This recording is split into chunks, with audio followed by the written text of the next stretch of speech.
Fakkeenya boqonnaa 19 lakkoofsa 14 irraa macaafni qulqulluun akkas jedha. Manaaf badhaadhummaa abboota irraa hin dhaalu, haati manaa hubattuun garuu kennaa waaqayyooti jedha. Haadha manaa hubattuu qofa miti, abbaa manaa hubataanis immoo kennaa waaqayyooti. Waaqayyo malee gaa'elatti seenuu jechuun gaarii dura oolchanii farda duuba oolchuu jechuudha jedha. Kun immoo waan danda'amu miti. Akkuma beektanii gaarii fi farda yommuu ilaaltanii fardatu gaarii harkisa malee gaariin farda harkisuu hin danda'u.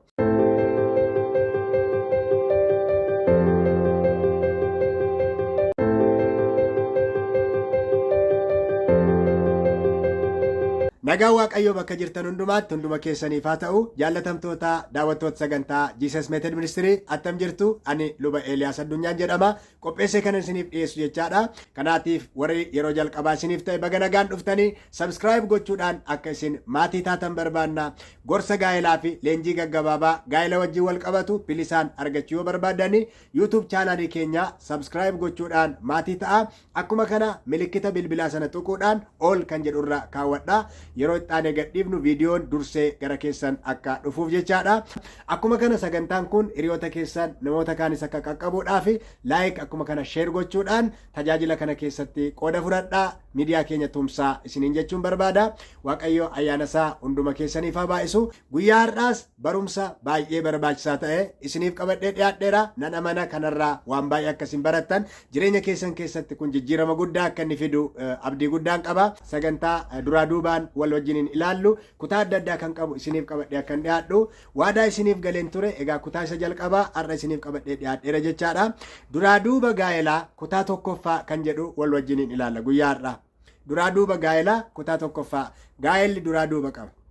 Duraa duubni gaa'elaa kun kam akka ta'ani wal duraa duubaan isiniif qabadheen dhiyaadhaa jechaadha. Kanaaf egaa kanarraa baay'ee barumsa guddaa argattu. Hordofiin keessan ana wajjin haa ta'u. Jireenya keessatti duraa duubni baay'ee barbaachisaa. Priority kan jennu baay'ee barbaachisaa. Duraa duuba jechuun wanta jireenya keenya keessatti barbaachisu keessaa jalqaba, lammaffaa, sadaffaa jennee kan itti deemnu jechaadha. Kanaaf akka barbaachisummaa isaaniitti jireenya keessatti duraa duuba kennuun baay'ee barbaachisaadha.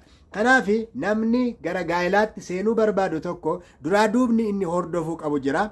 Duraa duuba kana keessaa inni jalqabaaf inni tokkoffaan waaqayyoo fi mootummaa waaqayyoo dursuudha. Waaqayyoof mootummaa waaqayyoo dursuu kun baay'ee barbaachisaadha. Jechi afaan Ingiliffaa tokko barumsa guddaa of keessaa qaba. Put the first thing first jedha. Kana jechuun maal jechuudha? Wanta dura ta'uu qabuuf dursa kenni. Wanta dursa argachuu qabuuf dursa kenni.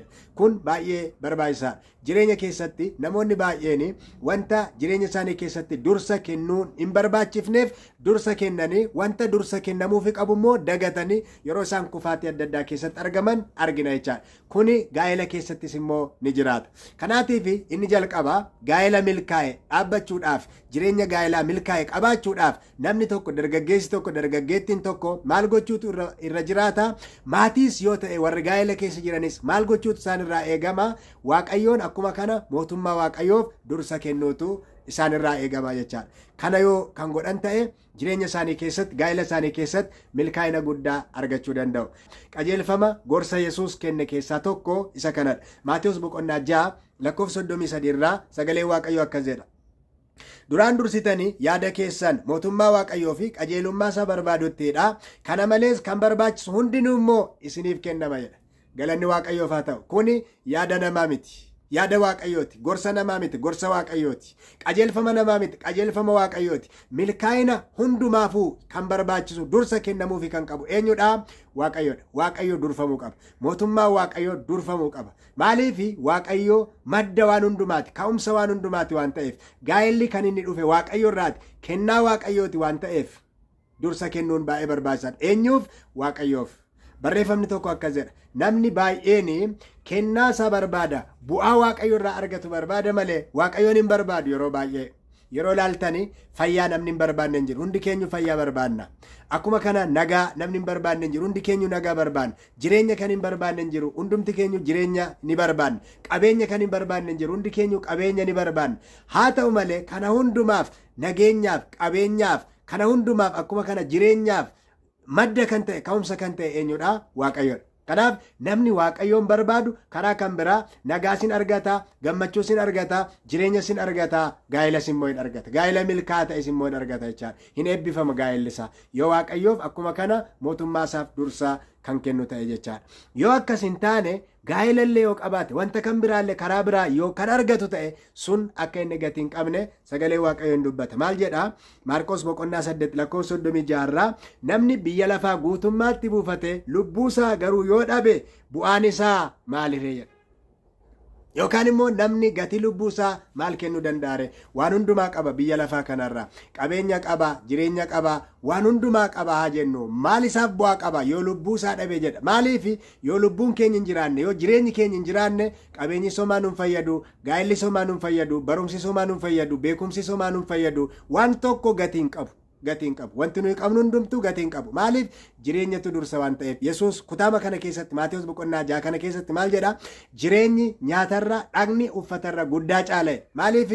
Yoo hin jiraanne namni waan nyaatu hin qabu. Kanaaf jireenyatu waan hundumaa dursa. Jireenya immoo kan of harkaa qabu eenyudha? Waaqayyoodha. Jireenya qofa miti wanta jireenyaaf barbaachisu eenyutu of harkaa qaba? Waaqayyoodha. Kanaaf wanti isin barbaachisu kan biraan itti isiniif dabalama. Yoo jireenya qabaanne, yoo waaqayyoon qabaanne wanti sanaaf nu barbaachisu jiraachuuf nu barbaachisu immoo dabalataan waaqayyo biraa akka nuuf kennamu sagalee waaqayyoo keessaa ilaalla jechaadha. Kanaaf egaa jaalalli waaqayyoo jaalala hiriyaa keessana dursuu qaba jechaadha. Jaalala kaadhima keessana dursuu qaba jechaadha. Otoo isa hin jaalatiin dura waaqayyoon jaalachuu qabda. Otoo ishee hin jaalatiin dura waaqayyoon jaalachuu qabda. Sababiinsaa ishee jaalala isaaf jaalala ishee wal bira qabdi yommuu laaltu, jaalala waaqayyoof jaalala hiriyaa keef qabdu wal bira qabdi yommuu laaltu, jaalalli kan hiriyaa keessun kan waaqayyoo kan caalu yoo ta'e waaqayyo irraa si fageessa jireenya kee irratti lubbuu kee irratti maal fida? Balaa guddaa fiduu danda'a jechaadha. Kanaaf egaa otoo jaalalli dhiiraa yookaan jaalalli dubartiis hin qabiin duraan dursa jaalalli waaqayyoo,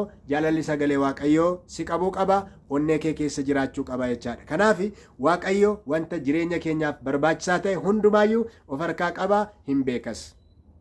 Kana keessaa immoo tokko gaa'eladha.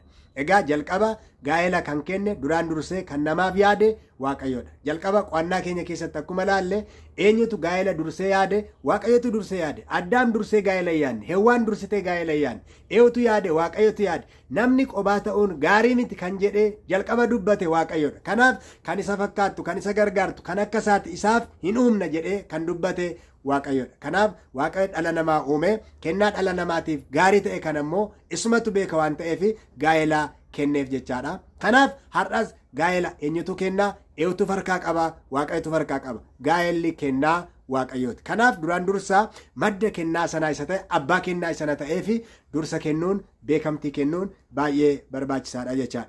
Fakkeenya boqonnaa 19 lakkoofsa 14 irraa macaafni qulqulluun akkas jedha. Manaaf badhaadhummaa abboota irraa hin dhaalu, haati manaa hubattuun garuu kennaa waaqayyooti jedha. Haadha manaa hubattuu qofa miti, abbaa manaa hubataanis immoo kennaa waaqayyooti. Waaqayyotu kenna. Abbaa manaa gaarii waaqayyotu kenna. Haadha manaa gaarii waaqayyotu kenna. Kanaaf maddi kennaa kana waaqayyo waan ta'eef dursa waaqayyoof kennuun baay'ee barbaachisaadha. Haadha manaa hubattu, abbaa manaa hubataa kennaa waaqayyooti. Kanaaf inni kun itti yaadamuu qaba jechaadha. Isaan gafaati dirqama kun. Otoo dubartii waaqayyoon sodaattu hin barbaadin dura waaqayyo isa jiraataa barbaaduu qabda jechaadha. Kun jireenya keessatti dirqama. Eenyullee dubartii waaqayyoon sodaattu kan hin barbaanne hin jiru.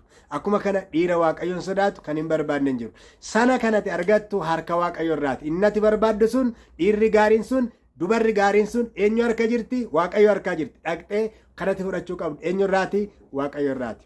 Dursa isaaf hin kennuti yoo ta'e lafa kan biraa barbaadda jechaadha. Isheen harka waaqayyo irratoo jirtu, inni harka waaqayyo irratoo jiru, ati waaqayyoon isa abbaa kennaa sanaa ta'e dhiiftee iddoo biraa kan barbaaddu yoo ta'e waan kan biraa argatta jechaadha. Kan kee kan hin taane, siif kan hin yaadamne, kan hin qophoofne argatta. Balaa baay'ee jireenya keessatti fiddee dhufta jechaadha. Sun immoo aarsaa guddaa si kaffalchiisa. Kanaaf dhiirri waaqayyoon sodaatu, dubartiin waaqayyoon sodaattu, kan isheen jirtu, kan inni jiru harka waaqayyooti. Kanaaf dursa jireenya keenyaaf waaqayyoon dursuun barbaachisaadha. Lubbuu keenyaaf waaqayyoon dursuun barbaachisaadha jechaadha. Sana yoo goone yoo jiraannedha wanti hundumtuu kan inni jiraachuu danda'u. Lubbuu keenya aarsaa goone, cubbuu hojjenne, karaa waaqayyoon barbaanneen adeemne faayidaan nuti argannu tokkollee hin jiru jechaadha. Kanaafuu duraan dursi nama waaqayyo ta'i, achi booddee gara duubaatti otoo hin deebi'in jabaattee dhaabadhu.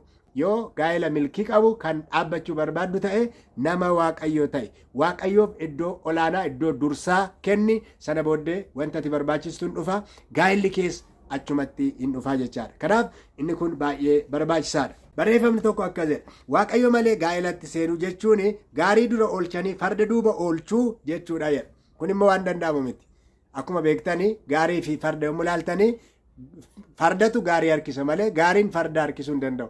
Gaariin yoo dura oole fardi duuba oolte hojiin hojjetamuu hin danda'u, gara fuulduraatti deemuun hin danda'amu. Inni kun barumsa guddaa qaba. Kanaaf egaa jireenya kee keessatti dursa waaqayyoof kenni, achi booddee gaa'elli kee itti fufee dhufa. Namni waaqayyoo fi qajeelummaa isaa dursu wanta isaaf barbaachisu kamiyyuu akka kennaatti dabalataan waaqayyo irraa argata. Warra isaaf of kennan karaa hundumaan akka isaan eebbisu waaqayyo waadaa galeera. Namni nuyi waliin gaa'ela dhaabuuf deemnu nama waan ta'eef jaalala waaqayyoo olii isaaf yookaan isheef qabaachuun barbaachisaa miti. Jaalalli inni jalqabaa nuyi qabaachuu qabnu waaqayyoo fi dursa waaqayyoof kennuu qabna. Jaalalli nuyi hiriyaa keenyaaf qabaannu waaqayyoon kan gaddisiisu otoo hin taane ulfina waaqayyoo kan mul'isu ta'utu isarra jiraata. Kana sagalee waaqayyoos gaafa dubbisnu isuma kana argina. Qajeelfama tokkoffaa Qorontos boqonnaa 1:31 irraa sagalee waaqayyoo maal jedha? Egaa yoo nyaattan yookiis yoo dhugdan yookiis waanuma hojjettan hundumaa ulfina waaqayyoof hojjedhaa jedha. Yoo nyaattan yookiis yoo dhugdan waanuma hojjettan hundumaa ulfina waaqayyoof hojjedhaa. Gaa'elli keessanis immoo waaqayyoof ulfina kan kennu haa ta'u, karaa waaqayyo jaalatu, karaa waaqayyotti ulfina argatu haa ta'u.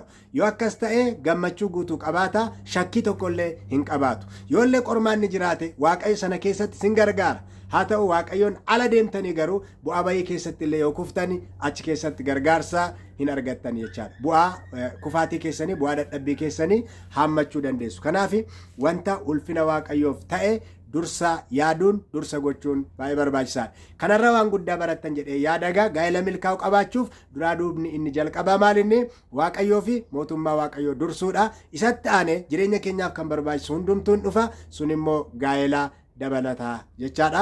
Hamma dhumaatti waan na wajjin turtaniif waaqayyo ayyaana isaa isiniif haa baay'isu. Galatooma, waan guddaa akka barattan abdiin qaba.